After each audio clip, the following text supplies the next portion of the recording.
중세 유럽에 아주 유명한 화가 있죠. 레오나르도 다빈치라고 하는 분이 만든 작품 가운데 아주 유명한 작품이 있죠. 예수님의 치유의 만찬이라고 하는 작품을 그리고 있을 때 한 번은 친구하고 아주 심한 다툼이 일어났습니다. 그래서 씩씩거리고 집에 들어왔는데, 그리고 치유의 만찬이라는 작품을 그려 나가는데 예수님의 얼굴을 그리려고 하는데 도저히 그릴 수가 없더래요. 도대체 왜 그럴까? 마음이 상해 있는 거예요.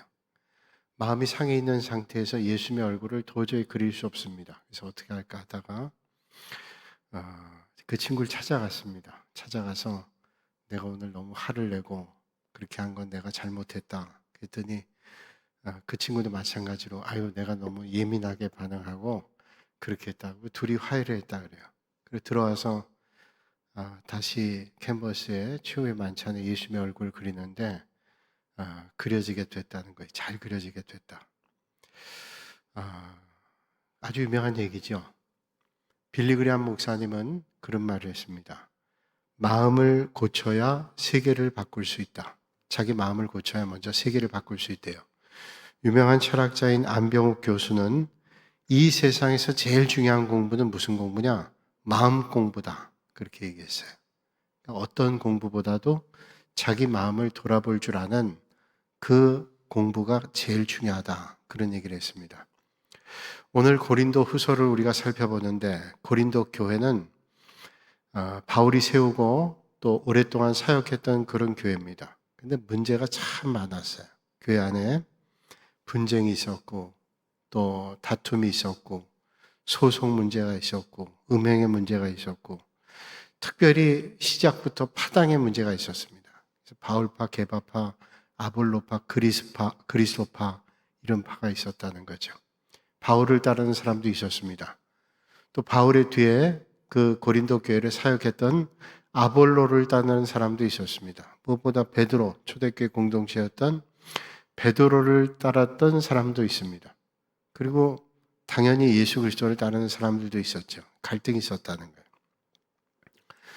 제가 목회를 하면서 여러분들을 만나게 됩니다.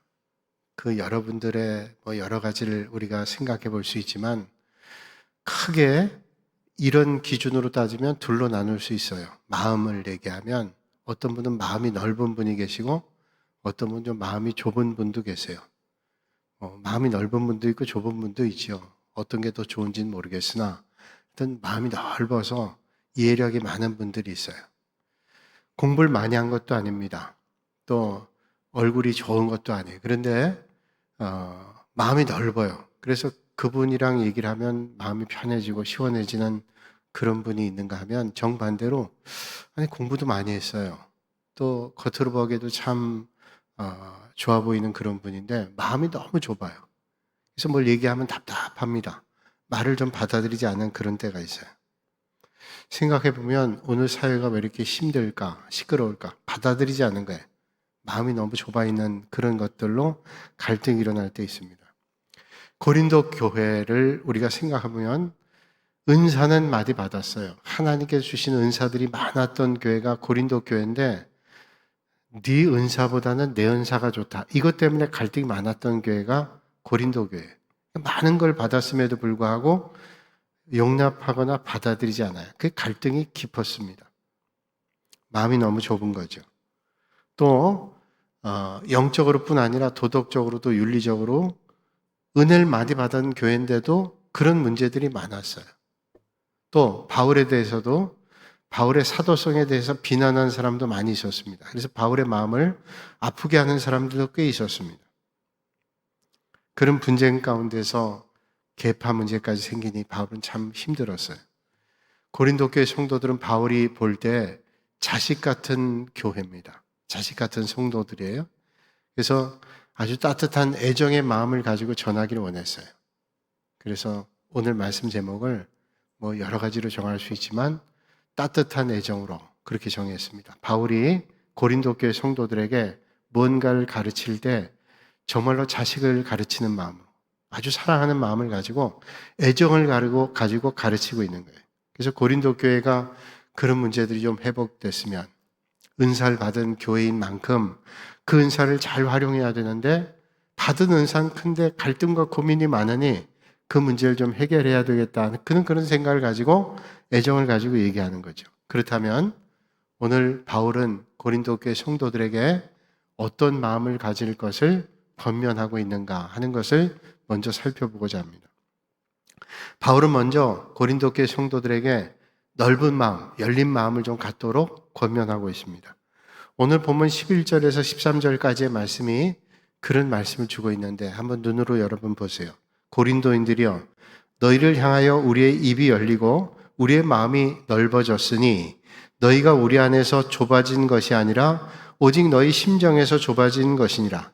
내가 자녀에게 말하듯 하노니 보답하는 것으로 너희도 마음을 넓히라. 그렇게 말씀해요. 자녀에게 말한 듯 하면서 너희도 마음을 넓히라는 거예요. 서로 자기 은사가 크다고 자기 능력이 좋다고 자랑하지 말고 좀 마음을 넓히고 참 은혜롭게 좀 주님 몸된 교회를 섬기면 좋겠다. 그렇게 말씀하고 있죠. 그래서 열린 마음으로 하나님의 나라를 이루어 나가자. 그렇게 얘기합니다. 사실 마음이 다친 사람을 대하는 게 얼마나 힘든 일인지 몰라요. 앞뒤가 콱 막혀서 말이 통하지 않을 때 답답하죠. 우리가 살다 보면 갈등과 어려움이 있지만 그 갈등과 어려움을 대화하면서 해결하면 괜찮아요. 그런데 전혀 들으려 하지도 않고 말을 받아들이지 않으면 해결할 방법이 없어요. 그 마음이 다친 사람들과 함께 한다는 게 얼마나 답답한 일인지 모릅니다. 그래서 이런 말 있지요. 살아있는 사람의 집은 아무리 작고 초라해도 출입문이 있고 햇빛과 바람이 드나드는 창문이 있다. 그러나 죽은 자들의 무덤에는 문이 없다. 일리 있는 말이죠. 살아있는 사람이 살아나는 곳에는 그 집이 크던 적던 간에 출입문이 있어요. 왜? 살아있으면 들어왔다 나왔다 해야 되잖아요. 또 창문도 있습니다. 창문이 없는 집이 얼마나 답답하겠어요. 저는 신방하면서 서울에 있을 때 창문이 없는 집도 가봤어요. 신방할 때. 물론 불을 켜놨기 때문에 환하긴 했지만 불을 끄면 캄캄합니다. 그 집의 주인인 집사님 얘기하는 우리 집은요 창문이 없어요. 그래서 불을 그저 활동할 동안 계속 켜놔야 된대요. 낮이고 밤이고 밤엔 뭐 당연하지만 낮에도 창문이 없어서 캄캄하대요. 여러분 살아있는 사람의 집에는 창문도 있어야 되고 출입문도 있어야 돼요. 근데 죽은 사람의 집은 창문이 필요 없습니다. 출입문도 필요 없어요. 들어가면 닫아도 상관이 없죠. 나올 일이 없잖아요. 그러니까 문이 필요 없어요. 웅대한 경주에 능을 가보세요. 천마총 같은 데는 우리가 들어갈 수 있도록 문을 만들어 놓긴 했지만 그건 관람하기 위해서 그런 거고 문이 없습니다. 왜? 들어가서 나갈 일이 없으니까 문이 필요가 없죠. 마음의 문이 닫혔다. 얼마나 답답한 일인지 몰라요. 스스로 어둠 가운데 사는 것이고 하나님의 은혜 가운데서 멀리 떨어져 있을 때 콱 막히고 닫혀 있는 거예요. 여러분 그런 얘기 들어보셨을 거예요. 세계 2차 세계대전 끝나고 29년 동안을 필리핀 정글에서 숨어 살던 일본군이 있어요. 필리핀 정글에서. 무려 29년 동안. 이 사람은 일본이 패망한 것도 모르고 정글 속에 숨어 있었습니다. 저항하고 또 거기 있는 짐승들 잡아먹고 뭐 독사, 뱀들 잡아먹고 그러면서 무슨 29년 동안 있어요. 오노다 히루라고 하는 사람인데 이 사람이 그러다가 1974년도에 투항했습니다. 그러고 알게 됐어요. 아니 일본이 패망했다고 그때 알게 됐어요. 다 닫아놓은 거예요. 밖의 세상과 모든 걸 닫아놨기 때문에 알 수가 없었어요.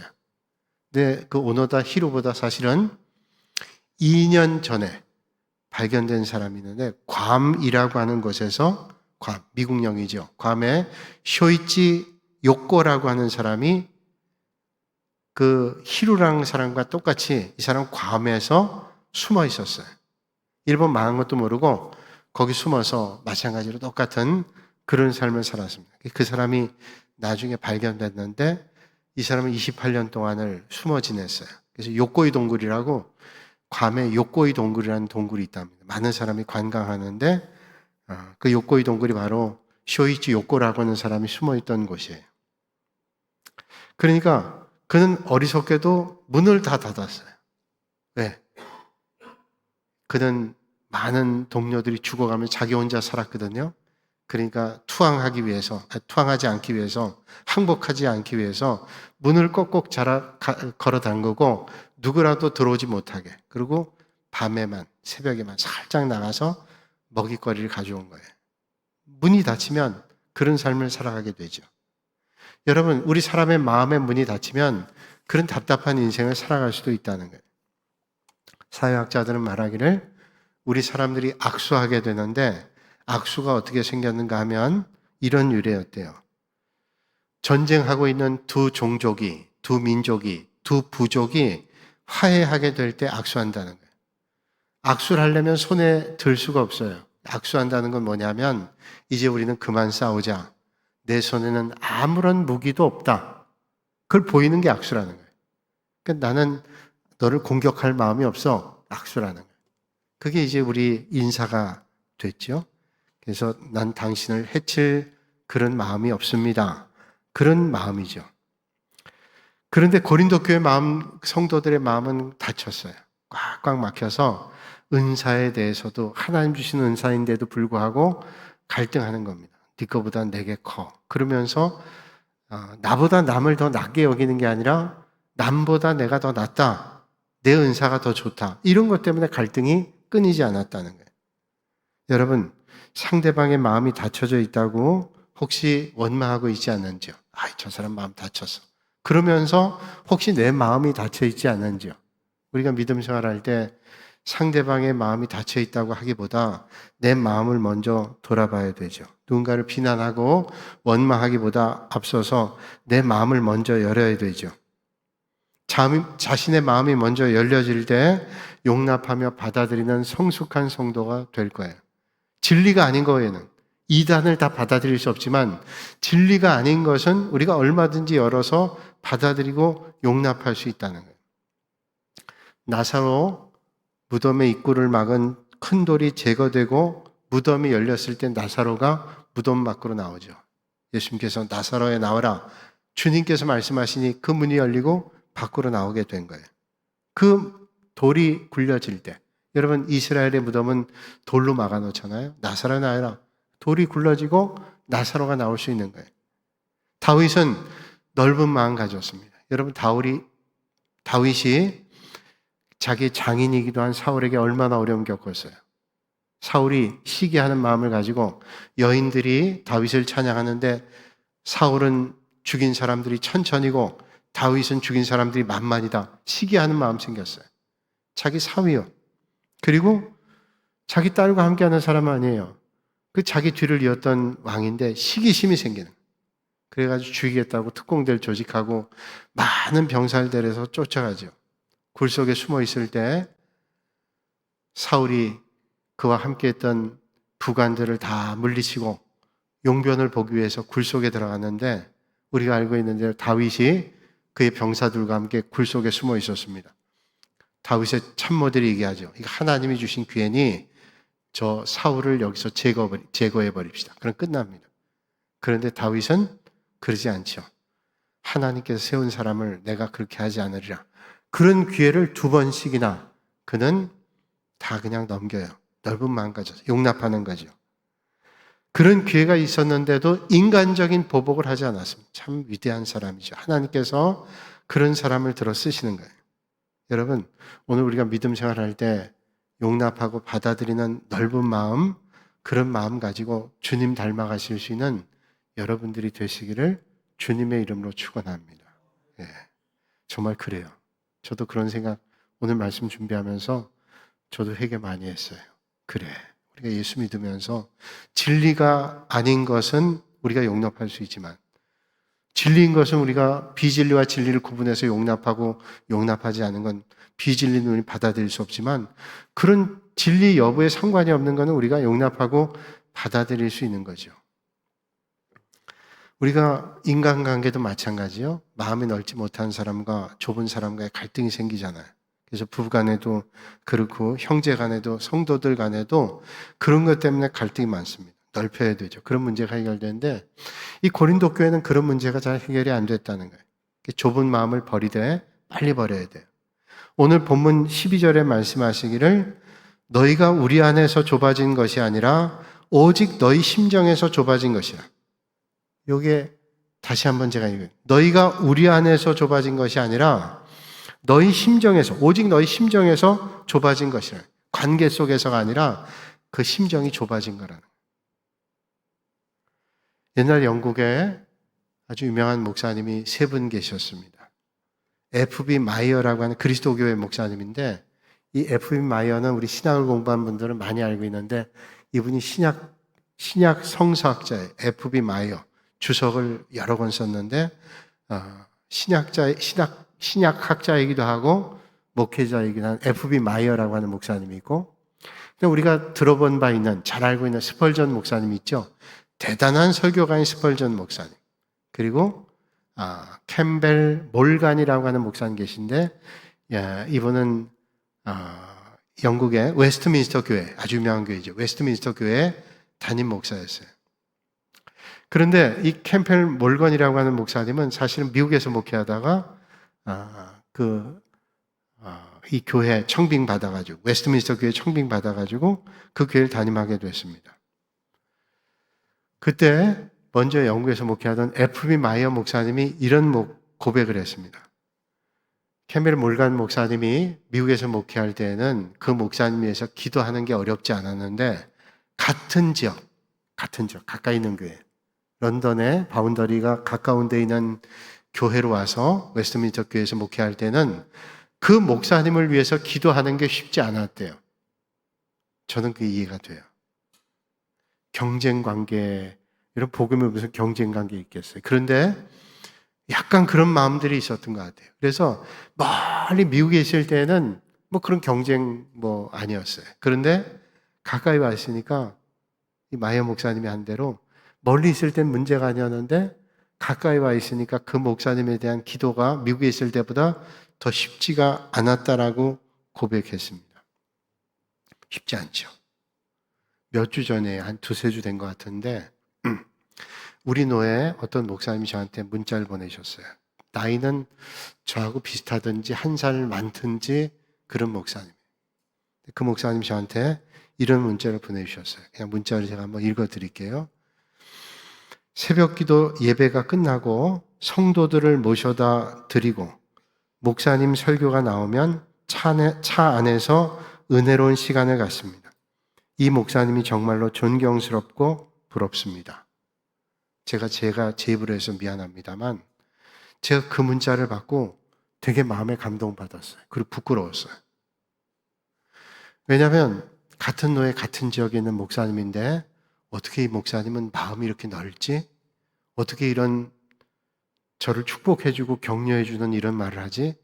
제가 그 문자를 받는 순간 너무 부끄럽고 어떤 면에서 미안하고 그분에 대한 존경하는 마음이 생겼어요. 그러니까 그분이 이제 크지 않은 교회니까 새벽 기도하고 새벽 기도 끝나고 교인들 다 모셔다 드리고 올 때 아마도 금요일 아침에 제 설교가 6시 반에 나가니까 다 모셔다 드리고 혼자 들어올 때 극동방송을 통해서 듣는 게 제 설교였던 것 같아요. 그 시간 나오니까. 그래서 그 얘기를 한 거예요. 제가 그 문자를 받고 참 감동도 받고 또 머리가 숙여지더라고요. 참 이 목사님이 큰 분이구나, 훌륭한 분이구나. 나 같으면 그렇게 했을까? 그냥 받고 은혜를 받았어도 이렇게 문자를 보낼 생각 못 했을 거예요. 그런데 이렇게 문자를 보낸다. 난 참 감동했어요. 훌륭하신 분이구나. 이런 생각했어요. 마이어 목사님이 아마 그런 생각이 있었던 것 같아요. 캠벨 몰건 목사님이 미국에 있을 때는 기도가 쉬웠는데 영계 같은 지역 오니까 기도가 쉽지 않았다. 그래서 하나님 앞에 기도했다. 하나님, 내가 이렇게 좁은 마음 가지고 있으니 하나님, 제가 이런 시기하는 마음, 질투하는 마음이 없어지도록 하나님 좀 저를 도와주세요. 그렇게 기도했대요. 그런데 그 마음이 싹 없어지지가 않더래요. 그렇게 기도하는데. 그런데 그렇게 기도하는 중에 하나님께서 마음속에 하나님의 음성을 주시대요. 마음의 음성을 주시는데 네가 기도를 바꿔라. 질투를 없애주세요 하는 기도가 아니라 그 목사님들을 위해서 스펄전 목사님이나 몰간 목사님이나 그 목사님을 위해서 축복하는 기도를 해라. 왜 시기하고 질투하는 미움 그런 마음이 없어지도록 기도하냐. 축복하는 마음 가지고 해라. 그렇게 기도하기 시작했습니다. 하나님, 스펄전 목사님, 몰간 목사님이 또 그 교회가 날마다 부흥하고 하나님의 역사가 있길 원합니다. 그렇게 기도했대요. 그리고 이 목사님이 자기 교회에서도 기도할 때 이런 기도했다는 것을 이제 책으로 전해져 내오는 이렇게 기도했대요.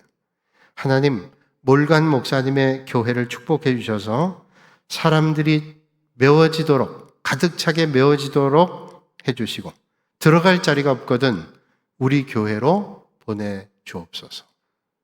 그러니까 다 거기 채워주고 거기 더 이상 들어갈 게 없으면 우리 교회 채워달라고.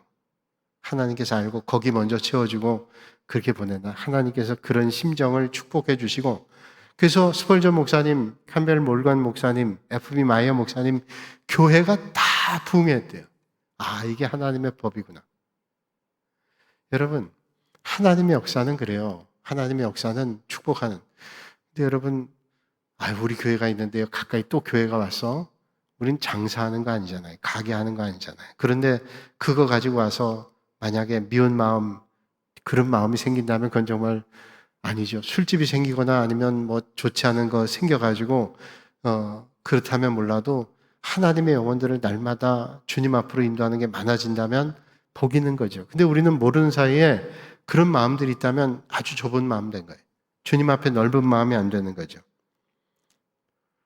그래서 닫힌 마음을 연다 할지라도 닫힌 마음을 여는 정도가 아니라 넓은 마음, 받아들이는 마음, 그런 마음을 갖게 해야 되죠. 바울은 그런 좁은 마음을 뭐라고 얘기하는가 하면 육신에 속한 마음, 육신에 속한 마음이죠. 같이 하나님의 나라를 이루어 나가는데 시기하는 마음, 질투하는 마음으로 우린 잘 되고 저긴 안 된다. 그는 좁은 마음 정도가 아니라 그는 육신에 속한 마음이에요. 근데 우리가 믿음 생활하면서도 그럴 때가 있어요. 저긴 잘 안 돼. 우리가 잘 되면 좋겠다. 이런 생각하면 그건 형편없는 마음이죠. 오늘 말씀에 너희 심정이 좁아진 것이다 하는 말은 너희 심정이 좁아졌다. 아까 12절 말씀에 너희 심정이 좁아진 것이다. 너희가 우리 안에 좁아진 게 아니라 너희 심정이 좁아진 것이다. 이 말은 뭐냐면 원어적 의미로 보면 너희 심정이 좁아졌다는 말은 내 심정이 비뚤어졌다는 거예요. 내 심정이 비뚤어졌다. 우리가 믿음 생활하면서 하나님 기뻐하시는 마음이 돼야 되는데 비뚤어진 마음 가지고 믿음 생활하면 하나님이 기뻐하시질 않겠죠. 제가 오늘 설교 준비하면서 어떤 책을 봤는데 참 마음에 감동이 되는 글이 있어서 제가 소개해드립니다. 대학교의 여자 교수님이에요. 여자 교수님인데 이분이 아버지는 6.25 전쟁 때 전쟁터에서 전사하고 어머니가 자기하고 동생을 키웠어요. 떡장사를 하면서 서울역, 용산 이 지역에서 떡장사하면서 키웠습니다. 근데 이분이 그 어려운 어머니 사정을 알고 또 머리도 좋아서 공부를 열심히 했어요. 그래서 대학도 나오고 장학금 받고 대학원도 나왔는데 그러다가 아주 똑똑한 남편 만났습니다. 남편이 유학 갈 때 같이 따라가서 자기도 공부하게 됐어요. 둘 다 빠른 시간에 박사학위를 다 받았습니다.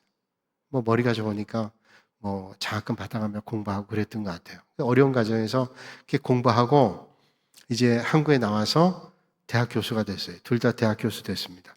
둘 다 대학 교수니까 이제 경제적으로도 여유가 있죠. 근데 어머니 혼자 있으니까 남편에게 얘기했대요. 여보, 어머니 혼자 있는데 어머니를 좀 모시고 싶은데 이해할 수 있겠냐? 그러라고. 얼마든지 괜찮다고. 우리 어머니 일찍 세상 떠나셨는데 어머니 모시면 우리 어머니처럼 모시면 좋겠다. 어머니를 모시게 됐대요. 어머니 모시고 첫 번째 생일을 맞이했는데 어머니한테 물었답니다. 어머니, 첫 번째 생일 맞이하시는데 어머니한테 좋은 걸 좀 선물해 드리고 싶은데 어머니 어떤 선물 받고 싶으세요? 그랬더니 아이야, 나 필요한 거 없다. 너하고 함께 하는 것마다 참 고맙고 감사한데 그래도 어머니 좀 필요한 거 있으면 얘기해 보세요. 그러니까 어머니가 글쎄 내가 물건은 필요한 게 없고 내가 마음속에 늘 간절한 게 있다면 너도 나하고 같이 좀 교회를 갔으면 좋겠다. 본인은 날마다 교회를 가는데 딸과 아이 가정에는 교회를 가지 않으니까 늘 마음이 안 됐어요. 먼저 딸에게 네가 교회를 같이 갔으면 좋겠다. 딸이 선뜻 대답 못했는데 그 어머니가 그렇게 간절하게 얘기하니까 그래, 어머니가 그렇게 간절하게 원하면 내가 뭐 교회 가주지, 그런 생각했어요. 그래서 이제 벼르다 어머니 다니는 교회 갔습니다. 그 전에 어머니가 버스 타고 여러 번 힘들게 갔는데 이제 딸아이 차를 타고 가니까 얼마나 편했는지 몰라요. 그것도 좋지만 딸아이하고 교회 가니까 얼마나 좋았겠어요. 또 교회 가서 우리 딸아이가 나왔는데 대학 교수라고 잘 됐다 그러니까 사람들이 아이 그러냐고 환영도 하고 박수도 하고 친교실에서 이제 예배 드리고 차 한잔 마시면서 이야기를 나누는데 그 이야기를 나누고 있는데 어떤 여자분이 와서 얘기하는 거예요. 아유 교수님 어느 대학 교수란 얘기를 오늘 들었는데 우리 아이가 공부를 잘 못해가지고 대학 번번이 떨어지는데 그 대학에 갈 수 있는 방법이 없을까요? 여러분 아무리 대학 교수 총장 문교부 장관이라도 여러분 마음대로 대학 들여보낼 수 있나요? 참 답답한 얘기죠. 그래서 딸아이 교수가 아니 참 뭐 그냥 웃고 말하지만 이런 질문을 다 한다 생각했는데 그러고 났는데 친교실장 그 등에서 여자분들이 뭐 이런저런 얘기를 하는데 뭐 어떤 사람 비난하는 거예요. 그 사람 온 지 얼마 됐다 그러면서 얼마 안 된 게 말이야 그러면서 막 비난하는 소리가 들려요. 그래서 참 사람들 그런 얘기도 한다. 근데 저쪽 남선교회 모인 데서 또 사람들이 야 너 좋은 대로 해 다 해먹어 그러면서 막 화를 내는 거예요. 3번 이렇게 봤는데 하나도 좋은 모습이 안 보여요. 그래서 아이고 이 교회 못 나가겠다. 그리고 친교실 나와서 어머니 이제 집으로 가자. 아니 찬양 예배 드려야 되는데 어머니 나 집에 갔으면 좋겠다. 그래서 이제 어머니가 할 수 없이 손 붙잡고 집에 왔어요. 그러면서 이제 딸아이가 얘기하는 거예요. 엄마 나 이제 교회 그만 다닐래. 아니 너 오늘 처음 나갔는데 왜 교회 그만 나갈래? 그렇게 얘기했더니 자초지종 얘기한. 내가 오늘 친교실 앉았더니 어떤 사람 대학 입학 얘기하고 또 저기 여전도에 여자 집사님들 얘기하는데 누구 흉보고 또 저쪽에 남성교 얘기하는데 너에게 다 해먹으라 그러고 다투고 교회가 왜 이렇게 은혜도 없고 교회가 왜 이렇게 사람들 세상 사람만 못하고 이런지 모르겠다. 내가 이런 교회 못 나가겠다. 또 어머니가 그 얘기를 듣고는 눈을 지그시 감고 있다가 딸아이한테 이런 얘기를 하더래요. 나는 이날 평생 교회 다녔어도 하나님 한 분 좋아서 다녔기 때문에 다른 사람 불평하는 소리를 하나도 들리지 않았는데 너는 어쩌다가 교회 처음 와서 어떻게 불평하는 소리만 듣니? 나는 이날 평생까지 이렇게 교회를 다니면서 하나님 한 분만 좋아서 아무것도 들리지 않았어. 오직 그것만 보였는데 넌 하루 나와가지고 왜 불평만 듣냐? 근데 이 딸아이가 똑똑한 딸아이 대학 교수. 그 어머니의 말을 듣고 얼굴이 붉어졌대요. 그리고 어머니가 배움이 많지 않은 분인데도 너무 머리가 숙여졌대. 그렇지. 교회 다니는 이유가 뭐예요? 하나님 보고 예배당 나왔는데 하나님 간데 없고 이게 싫고 저게 싫고 이런저런 얘기하면서 핑계거리를 찾는 거예요. 그래서 이 딸이 다시 생각해. 어머니, 내가 어떤 사람인가? 내가 아무리 배우고 내가 이렇게 많이 배우고 내가 이렇게 똑똑해서 훌륭한 인격을 가지고 있다고 생각했는데 어머니는 많은 배움을 가지고 있지 않은데도 믿음 생활하면서 이렇게 훌륭한 인격을 가지고 있구나. 머리가 숙여졌대. 누가 도대체 큰 사람인가요? 이 어머니가 큰 사람이에요. 그분은 예배당 나와서 오직 주님만 보고 오직 주님만 바라보며 믿음 생활했어요. 근데 난 배웠다고 안다고 하면서도 평가만 하고 있는 거예요. 여러분, 오늘 우리가 믿음 생활할 때 어떤 믿음을 가져야 될까 생각해요. 내가 교회 와서 혹시 그 대학 교수처럼 그런 평가만 하면서 믿음 생활하고 있지 않은지 우리의 시선이 주님께 집중해서 하나님만 보고 있는지. 고린도 교회의 근본적인 문제가 뭐였냐? 그들의 갈등의 문제는 뭐예요? 하나님을 본 게 아니라 하나님이 주시는 은사, 그 은사에 감사하기보다는 내가 너보다 나아. 자기 잣대를 가지고 판단하고 평가한 거예요. 그래서 이게 안 된 거예요. 우리가 넓은 마음을 갖되 오늘 말씀 보면 계속 넓은 가 잠깐 아니에요. 잠깐 흉내내는 게 아니라 계속 가지라는 거예요. 오늘 13절에 말씀하죠. 내가 자녀에게 말하듯 하노니 보답하는 것으로 너희도 마음을 넓히. 보답하는 것으로 너희도 마음을 넓히래요. 여러분, 마음 넓으신 예수님께 십자가에 달려 돌아가실 때 우리는 십자가상에서 말씀하신 7마디를 기억합니다. 그 7마디 가운데 한 말씀이 주님, 저들의 죄를 용서해 주십시오. 저들이 한 걸 알질 못합니다. 자기의 십자가에 달으신 그 악한 존재들을 주님은 뭐라 그래요? 저들이 모르고 했어요. 용서해 주세요. 라고 했어요. 우리가 주님 따라가는데 어떤 때는 옹졸한 마음으로 그럴 때 있어요. 돌아봅니다. 오늘 우리가 믿음 생활하는 게 뭔가? 하나님 주시는 은혜를 가지고 오늘도 살아야 되겠다. 어쩌면 평생을 억울하게 살았던 성경에 요셉이라고 하는 사람이 있습니다. 하나님께 축복해 주셨지만 어린 시절에 형제들의 미움받아서 애굽에 팔려갔죠. 종살이 했습니다. 종살이 하지만 내가 하나님 앞에 절대로 죄짓지 않겠다. 보디발 아내가 유혹해도 그 유혹을 뿌리칩니다. 젊은 사람, 그 유혹을 뿌리치기가 쉽지 않았겠죠. 뿌리쳐요. 하나님 앞에 내가 죄짓지 않겠다. 이게 중요한 거예요. 늘 하나님을 의식했어요. 하나님 앞에 내가 죄짓지 않겠다. 뿌리치고 그런데 간 곳이 뭐예요? 감옥입니다. 돌이켜보면 그 고통의 뿌리를 찾아보면 형들 아니에요. 어찌 그 형들이 나를 이렇게 했는가 원망할 수 있잖아요. 이스라엘의 기근이 와서 야곱과 그의 형제들이 다 그 자식들이 왔죠.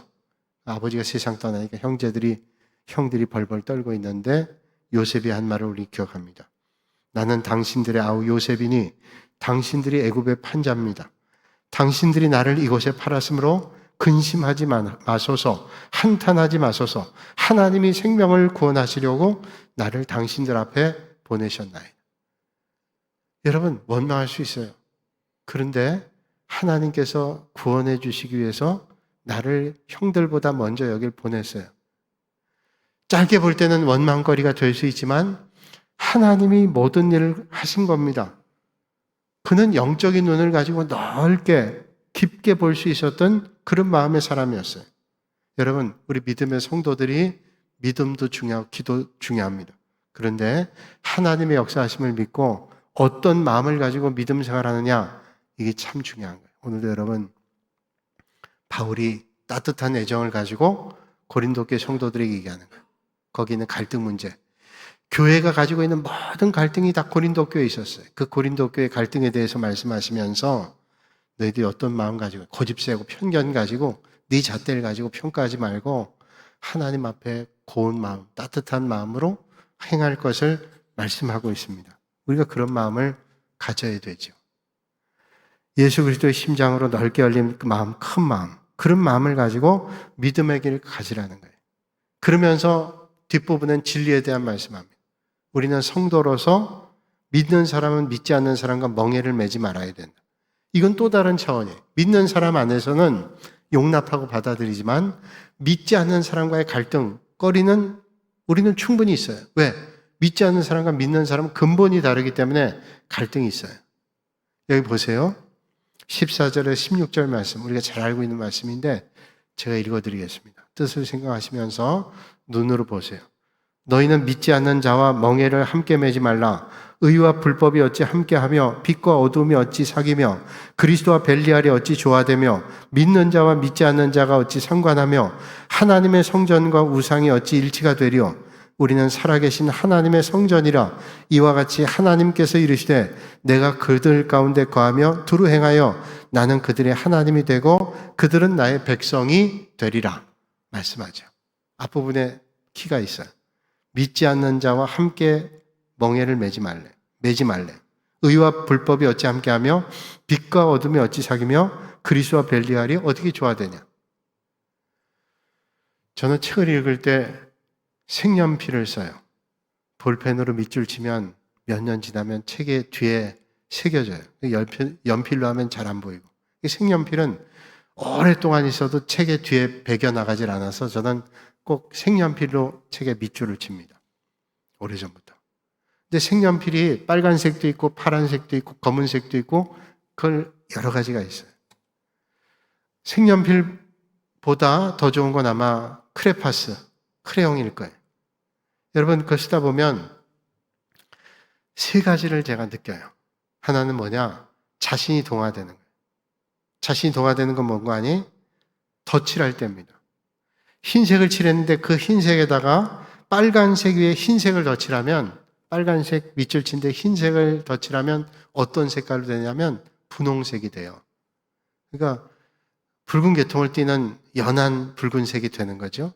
흰색이 거기 동화돼 버려요. 두 번째로는 함께 변화합니다. 빨간색하고 파랑색 덧칠하면요, 보라색이 돼요. 완전히 다른 게 돼요. 그러니까 이건 동화되는 게 아니라 변화가 되죠. 세 번째로는 변화시키는 거예요. 빨간색을 칠했든 파란색을 칠했든 검정색을 위에다 덧칠해버리면 다 없어져요. 검정색으로 바뀌어요. 완전히 변질돼 버리는 거예요. 우리 신앙에도 이게 적용돼요. 우리 신앙에도 우리가 동화되는 거예요. 동화되는 건 뭐예요? 덧칠하는 것과 똑같습니다. 그래서 점점 자기의 신앙을 잃어버려요. 거기에 동화돼가지고 내 신앙을 잃어버리는 거예요. 함께 변화되는 거예요.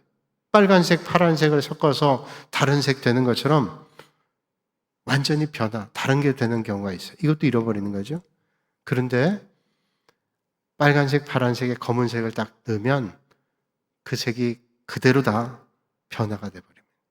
우리 성도들의 삶이 그래야 되지 않을까요? 우리는 근본적으로 주님을 중심으로 모여있는 믿음의 공동체이기 때문에 우리는 세상을 향해서 나아갈 때 그들과 동화되고 변질되지 않고 우리는 우리의 색깔을 틀림없이 드러내면서 어떤 곳에도 그리스도의 향기 내는 삶을 살아야 된다고 말씀하고 있습니다.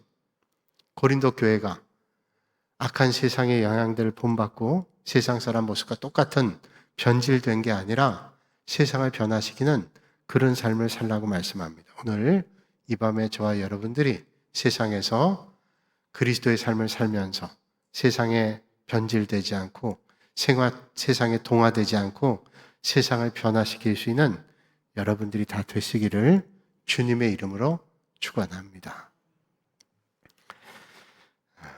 기도하겠습니다. 거룩하신 아버지 하나님, 오늘도 이 밤에 저희를 불러주시고 또 하나님의 귀한 말씀 가운데 저희들 서게 하시니 감사합니다.